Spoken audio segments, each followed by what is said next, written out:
What's going on, guys? Nolan Kangas for Lingo Sports and the Cover 4 podcast, going over my top 5 MVP candidates after Week 9. So a little bit of shuffling up here, right? So Dak Prescott, he was, I think, 4th last week. I had to drop him off. That was an embarrassing performance to Denver at home. He's got to move down the list. I was ready to move Lamar Jackson in, but it's the stats on paper which are going to hurt him. And it's tough because when you watch the games, you can tell that guy's the best player on the field. That happened again against Minnesota. They came back from double digits down, ends up leading a overtime winning drive. Lamar isn't going to make the list quite yet. Josh Allen certainly isn't going to make the list right now after that performance against Jacksonville, so he's plummeting. But it's going to be another similar kind of top 5. Starting at 5, Justin Herbert. He makes his way back onto the list. Almost a perfect performance in Philadelphia. Nearly 85% completion percentage, 350-plus yards, 3 total touchdowns. He needed this as a bounce-back game because, when he faced New England a couple weeks back, it was really tough. When he faced Baltimore, it was really tough, and that's when he started to plummet a little bit. He's making his way back up, which is, nice to see for the young quarterback. So he's in at number 5.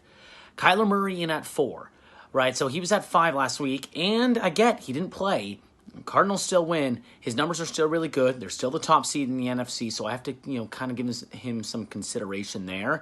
And if he starts putting up some big numbers and they get that number 1 seed, he's really going to be in consideration.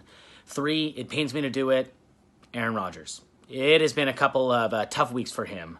Of course, gets COVID, and he's got his whole spiel on the Pat McAfee show. It was ugly. But guess what? It was ugly seeing the Jordan Love performance in Kansas City.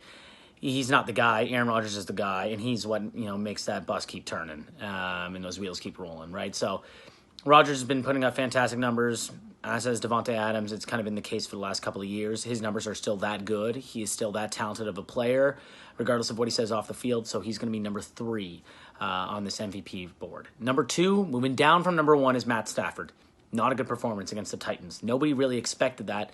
In LA. Too. Titans defense isn't anything special as well, and Stafford didn't look good, especially in that first half.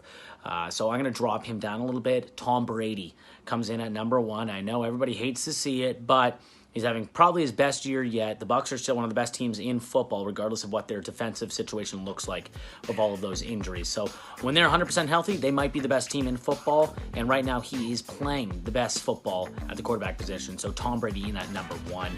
That is the top 5 MVP candidates after Week 9. Make sure to like, share, and subscribe to Lingo Sports, and check us out on the Cover 4 podcast. Hey everybody, thanks for watching this video. If you enjoyed it, please drop a like, share it with your friends, and subscribe to Lingo Sports and Lingo News for a whole lot more just like this.